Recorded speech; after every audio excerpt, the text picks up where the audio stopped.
no problem between Francophone and Anglophone. The crisis is between maybe the policies of government and the population of the English speaking. The situation escalated because government decided to crack down on protesters instead of doing what we are trying to do today. Instead of thinking about dialogue, sitting down to talk, government decided to send the military behind those who were protesting peacefully. Des textes des avocats qui en français, qui n'est pas en anglais, ils avaient le droit de réclamer.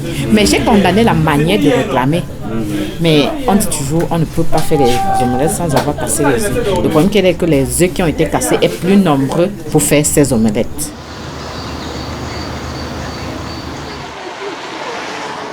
The impact of the crisis in my life, I think there is a scar that I don't know how, because it is as if it has taken us, and me in particular, 10 years behind. When you look at the present situation in town, you see businesses are folding up, people could no longer have what they used to have. You cannot go to your village. I've been here for the past 1 month or 3 months, 1 year.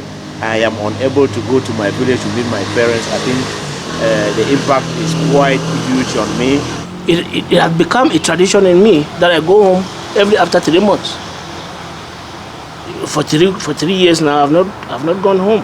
In my family, I've lost family members, many of them because of the crisis. I think the impact you cannot measure it. It has affected my work too, because as we speak, I had to carry my laptops home because today is a lockdown and I cannot function from my office. For example, I'm a teacher and I've not been employed by the government, so I teach in a private school. So after the 3 months holidays that we had, the next month that schools were resuming, we had to be in the house. So it has not been easy being in the house for 3 months without a salary and then another month again. So I've been in the house for close to 4 months now. Relatives, some of them,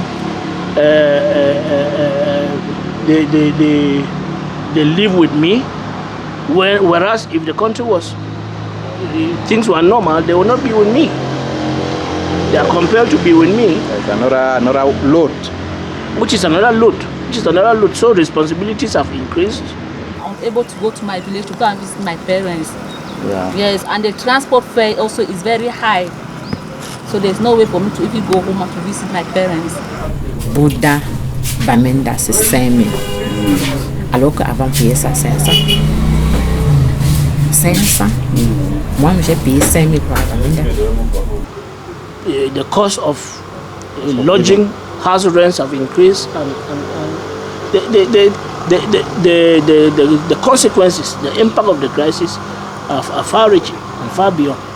Quand on fait 1 semaine, 2 semaines, 3 semaines sans travailler, c'est comme les enfants ne partent pas à l'école, là. C'est pour rentrer les enfants,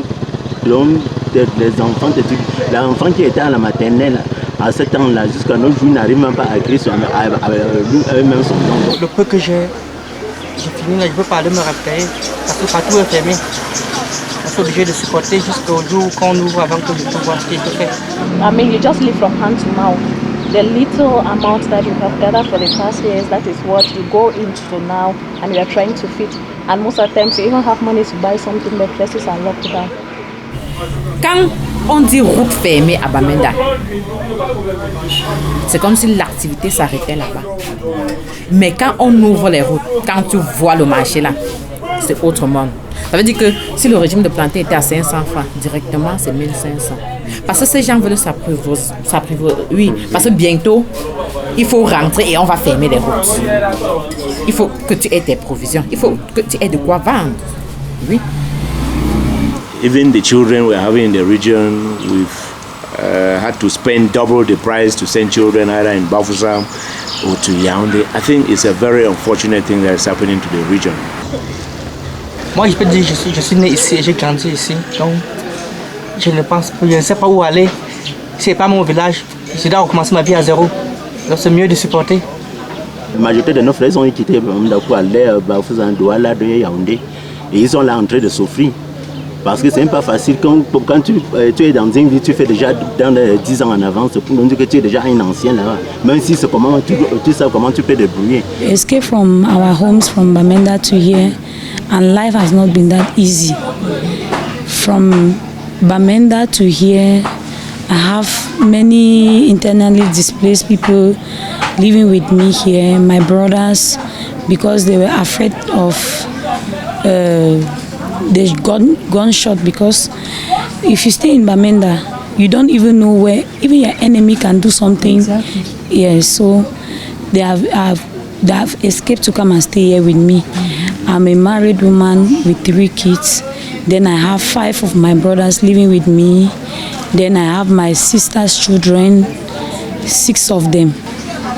I get 12 people there for my house. True, I not really be person way run from Bamenda camp, because although I be Bamenda person, but my own problem I say I get people there for my house where I not be able to feed them, where they don't run from Bamenda, they can't stay with me. Even the one they go school, they don't be able to pay their school fee, so I be stressed for pay their school fee. Like now, so I never be able to pay their first installment all them. Now my problem that because I really get overload for my head and my own problem. That's why they really beg say I want to see the thing finish so that they will feel go back for their people then, so that they will feel take good care of them, because we and they will be really stressed for meet up. I'm just praying that this issue should be solved so that we can go back to our various destinations. Because when we were in Bamenda, life was not very difficult as it is now. In Bamenda, you can pay a child's school fees for 20,000 plus the books, but here school fees about 60,000 upward, because it's a town, and to feed the children is not that easy. My parents used to send me food, but just imagine, like the time they say the vehicles are not moving for 1 week. Just imagine how I can do to manage with the family. So it has not been easy. The other day I don't share chop for them, as that the share chop I put inside tray so plenty. Some person one person ask me say 2 van reply combien. I tell you say no, I know they sell this chop. He say and all for picking this, so I say yes. The next day I don't see the share that chop then. Some boy pass them, he say cha, I like the way they ever pass see you and they picking them. I never see woman we get plenty picking them. So person they ask me say now you get all the picking. I say no. Even with the big ones and the small ones and because they are someone they don't just send them, their parents they not come, they just send the picking. So one they deal with their parents them. So one day when they come at the still struggle to find the even house girl work with the fee work will fit take them for survive. Water enter the house, you know how the children will feel. Because by now they are putting mattress on the floor to sleep on. But when it is raining and water enters the house, they stay up. Yeah, they stay up all night, and it distracts the children a lot.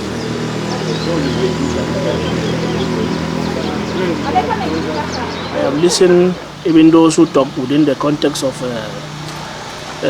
living together. I know the situation would have even escalated further if intermarriages, for example, because you realize that intermarriages, Anglophones getting married to Francophones in other regions who may not very much understand what is happening in the region, but just that affinity in culture between Francophones and Anglophones has, to a certain extent, helped to bring down tempers. Nous vivons ensemble depuis. Tout ce qui fait ressortir les problèmes d'aujourd'hui, c'est seulement le régime de la politique. Ce n'est pas que nous vivons ensemble. Là où je vis maintenant, je vis avec les anglophones à côté de moi, j'ai pas de problème. Ils ont l'habitude d'apprendre mes enfants à faire leur cours d'anglais. The solution I am proposing is that the authorities that be, especially with the head of state, they say better late than never. They have started doing something in Yaoundé with the dialogue. We are hoping and praying that the outcome of that dialogue should be the one or the panacea that will bring a lasting solution to this particular crisis that we're having now. My greatest ambition, and I say, if government, if he try way this world, this struggle, if he finish with all them, if he go back, me I struggle with the one that will be fit them, I will be happy. my best hope is that peace should reign so that we should go back to our various destinations and live peaceful life and normal life as usual. Because here I have freedom. I'm in Cameroon, right? But I can't to eat, to clothe myself. I don't have shelter, and as I can say, I don't feel free in the house because we are too much in a house. Mais il faut qu'on prenne en compte la vie des autres. Oui, il faut prendre en compte la vie des autres. Parce que si nous vivons ici là et que je ne peux pas prendre considération de mon confrère, on ne serait jamais en harmonie.